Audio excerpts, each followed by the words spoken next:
Ya antisipasinya tentu saja kan dengan sirkulasi yang baik ya. Ini kan kita lagi cek di, saya kan kebetulan juga Dewan Pengawas di Bulog, saya lagi cek ke sana, kita cek kualitasnya seperti apa. Kalau memang sudah rusak sekali ya tentu saja mungkin tidak kita kasih ke orang, harus kita ada cara lain apakah untuk makan ternak atau apa. Tapi ini kita lagi cek totalnya berapa. Moga-moga sih nggak terlalu banyak ya, karena kan Bulog ini kan barangnya harus sirkulasi kan, barang masuk terus ada yang keluar dan seterusnya. Karena Bulog itu kan punya fungsi satu sebagai stokis, sebagai menyimpan stok cadangan pangan negara, dan yang kedua kan penyeimbang harga juga. Sehingga di saat panen raya sekarang kita banyak beli, nanti di saat nggak lagi banyak panen, berasnya lagi mau naik dan seterusnya kita keluarkan beras kan itu. Kira-kira. Terima kasih. Sebenarnya berapa ribu tonnya belum tahu kan? Nggak banyak sih, nggak banyak. Hitungan kita nggak banyak. Nggak banyak. Kira-kira berapa sih mas? Lagi kita cek, tapi nggak banyak itu. Nggak sampai berapa ribu ton? Ya nggak sampai sampai tontonan yang yang sampai ratusan ribu apa sih nggak nyampe lah. Nah kita lagi cek ya, moga-moga nggak banyak. Tapi tetap itu kan bernilai uang, jangan sampai juga itu menjadi kerugian bagi kita. Oke, terima kasih. Terima kasih.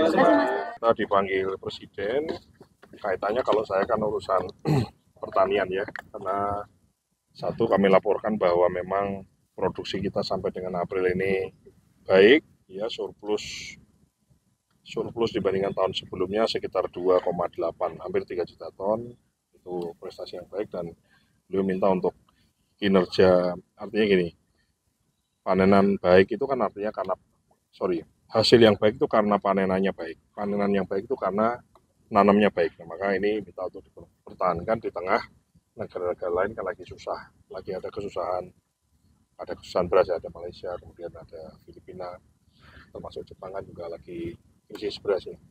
Itu satu. Yang kedua adalah bagaimana eh, program Koperasi Desa Merah Putih kan sudah tahu ya, di bawah Menteri Koperasi, bagaimana pertanian bisa ikut andil di situ, bagaimana nanti koperasi menjadi bagian, bagaimana kita juga bisa ikut menyerap panenan petani dan juga menyalurkan sembako yang harganya baik, harganya murah, terjangkau kepada seluruh petani. Apakah itu pupuk, pestisida, termasuk sembako, termasuk beras, minyak goreng, dan seterusnya.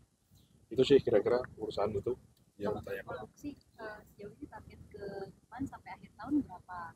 kan produksi kita itu kan setiap tahun sekitar 30 juta ya, 30 koma ya.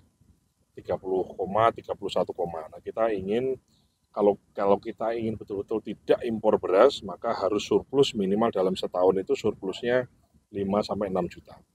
Maka kami ini kan sudah dicicil ada 2, sekian di bulan April, maka di bulan April itu April panenan ya. Artinya yang harus kita tanam di bulan Januari, Februari, Maret, panenan sampai April kan surplus 2,8 3 juta. Maka dimulai bulan Maret, April ini nanamnya harus lebih banyak. Paham nggak maksud saya? Karena pertanian ini kan selalu 3 bulan ditarik ke belakang ya. Jadi bulan Maret ini nanamnya harus bagus, April bagus. Jadi nanam. Nah, kalau kita nanamnya ini bagus, caranya bagaimana supaya nanam bagus? Supaya orang nanam bagus itu begini. Begitu panen harus segera dipanen, segera dijual dan tanahnya segera diolah. Jadi jeda antara panen dengan olah tanahnya itu nggak boleh lama. Itu yang kita lagi push ke daerah-daerah. Di Kementerian Pertanian nggak ada orang, hampir tidak ada orang tinggal di kantor. Semuanya kita push, kita dorong semua di kelompok-kelompok tani, semua untuk supaya setelah panen segera segera nanam. Nah, kalau udah nanam nanti kan produktivitasnya jadi lebih banyak ya. Jadi dalam setahun bisa panen 2 kali, 3 kali ya.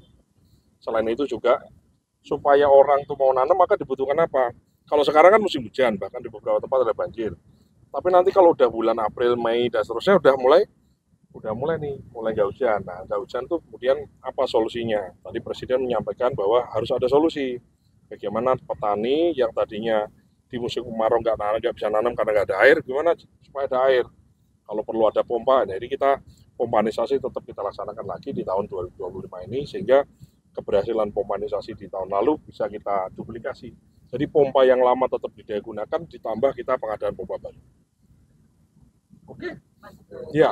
masih ada yang mengatakan kalau harga beras di Indonesia relatif masih lebih mahal dibanding beberapa negara di ASEAN. Mungkin apakah itu juga yang menjadi perhatian Presiden atau langkah-langkah dari Kementan sendiri untuk mengatasi itu? Jadi begini, kan kita ini kan tidak bisa menyenangkan satu pihak. Misalnya, oh berasnya dimurahin, tapi kan petani juga harus dikasih penghasilan yang cukup. Nah, sehingga makanya ada kebijakan subsidi, misalnya ya kan, ada kebijakan subsidi.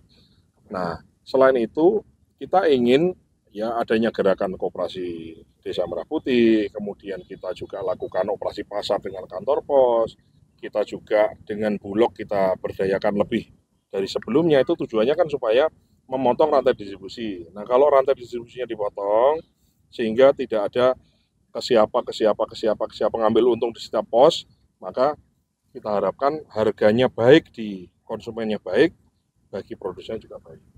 Nah, ini kan kalau sekarang lagi heboh kan urusan minyak goreng ya.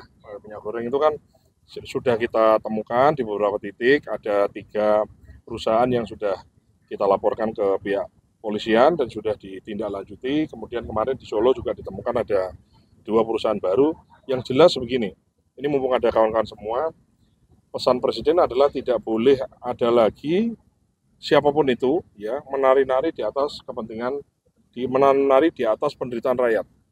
Maksudnya begini, jangan sampai hanya ingin untung sesaat kemudian rakyat yang banyak dikorbankan. Nah, kayak ngurangi timbangan, ngurangi kualitas, ngurangi volume itu kan jelas udah jelas kejahatan lah ya. Kalau kita ngomong agama itu udah ada tuh di Al-Qur'an tuh. Ngurangi timbangan tuh neraka ancamannya. Tapi selain ancaman neraka kalau udah nanti di akhirat masuk neraka juga akan ditindak tegas. Kalau dulu-dulu mungkin. Nah, kalau sekarang Pak Prabowo ingin sekali rakyat itu mendapatkan kualitas pelayanan baik produk maupun jasa dengan kualitas yang baik, dengan kualitas yang semestinya. Yang harusnya 1 liter dengan kualitas tertentu minyak goreng ya harus gitu. Artinya Presiden marah ya Mas dengan adanya minyak kita 750 mili. Ya gimana? Masa nggak marah ya kan?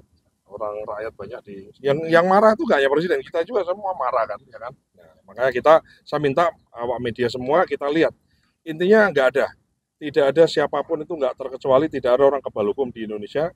Menurut Presiden mengatakan seperti itu, siapapun yang melanggar, apalagi merugikan rakyat banyak ya kita harus dengan tegas lah. Karena nggak dengan ketegasan kita maka kan ini ada juga efek jera, terus kemudian orang juga nggak akan mengulangi atau tidak yang mau niat juga dia berhenti tidak melakukannya dan seterusnya lah gitu. Kira-kira oke, terima kasih Mas.